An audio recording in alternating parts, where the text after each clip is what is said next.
अपने में समय हुए हैं। ये वृंदावन की दिव्य प्रेममयी बात है, बात की बात है। जहां चित्त लगा तभी ये पहेली सुलझ सकती है, नहीं तो समझ ही नहीं आएगी, नहीं आएगी। वही कह रहे उत्कृष्ट और उल्लसित रस सागर, और उसमें प्रेममयी अनंत तरंगें स्फुरित हो रही हैं।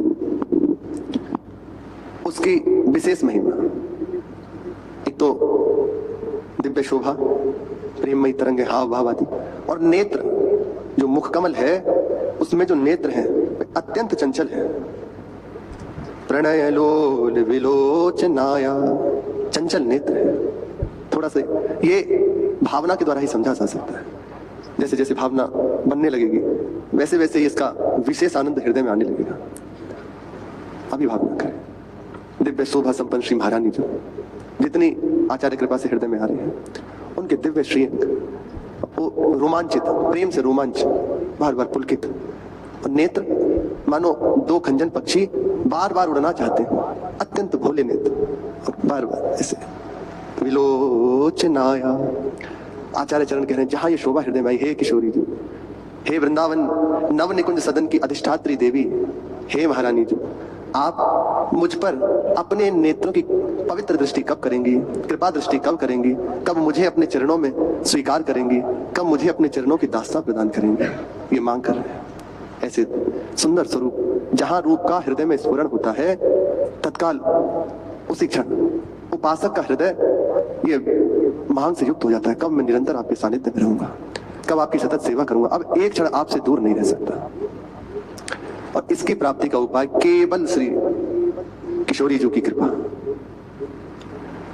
वृंदाटवी नव निकुंज गृहादि देव्या तस्या कदानुभविता। आपकी मैं सेवा करूंगा, यही उपासक का परम धन है।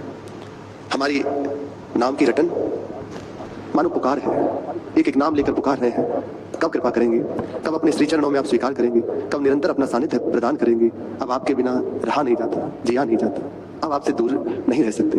ये पुकार है, नाम जप कर रहे हैं, मनो पुकार रहे हैं। अपराध शून्य होकर निरंतर वाणी जी का गायन, नाम का रटन, आठों प्रहर सेवा, मन से निरंतर चिंतन, हृदय में दृढ़ भरोसा, और संपूर्ण जो भी सेवा हो रही है बस उनकी प्रसन्नता के लिए, तो बहुत जल्दी ये कृपा का अनुभव उपासक के हृदय में होने लगता है। यही परम फल है, चरम फल है।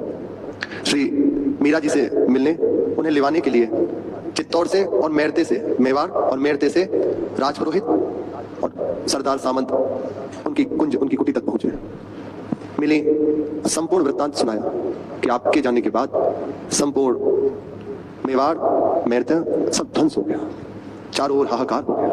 अब जब तक आप वापस नहीं आ जाएंगी तब तक ये कष्ट दूर नहीं हो सकता। सबने प्रार्थना करी है, महाराज ने भी प्रार्थना करी है, हाथ जोड़ के आप कृपा करके वापस चले।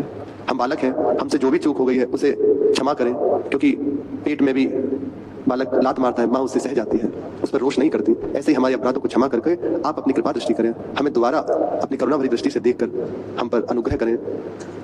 मीरा जी ने कहा कि आप कह रहे हैं लौटने की बात, तो क्या कभी ऐसा हुआ है, आपने ऐसा विचार किया है कि आपकी बेटी ससुराल में सुखपूर्वक बहुत प्रसन्नता से रह रही है और आप उससे कहें कि तुम वापस अपने घर आ जाओ तो हम सुखी हो जाएं, क्या ऐसा होता है? और इतना कहते हुए मीरा जी रोने लगे। फिर संभल के कहा, हरि सिंह रामदास ये श्री जयमल जी के बेटे हैं कि छत्राणी तलवार की भेंट चढ़ने के लिए ही पुत्र का प्रसव करती है। जिस समय उनके यहाँ पुत्र का जन्म होता है तो बहुत प्रसन्न होते हैं कि अब ये धरती के लिए बलिदान देगा, वीरों में इसकी गिनती होगी, महान वीर बनेगा। उनका प्रसव इसीलिए होता है कि इसका बलिदान होगा राज्य के लिए, संपूर्ण राज्य की सेवा करते हुए अपने आप को ही मिटा देगा। तुम्हारे पिता, काका, भाई युद्ध में मारे गए, तो इसमें अनोखी बात क्या है? शस्त्र विद्या सीखते समय प्रत्येक राजपूत यही सोचता है कि धरा, धर्म, शरणागत और दीनों की रक्षा करते हुए मैं वीर गति को प्राप्त हो जाऊं। इसमें नई बात क्या है? तुम इतना बिलख रहे हो, इतना दुखी हो रहे हो, ऐसा क्यों? तुम्हारे पिता ने मुझसे कई बार अपनी अभिलाषा व्यक्त की थी, याद हो तो जब छोटे थे जयमल जी तो बता रहे थे कि कभी कभी मैं स्वप्न में देखता हूं कि चारों ओर युद्ध में मैंने आतताइयों को मार के उनकी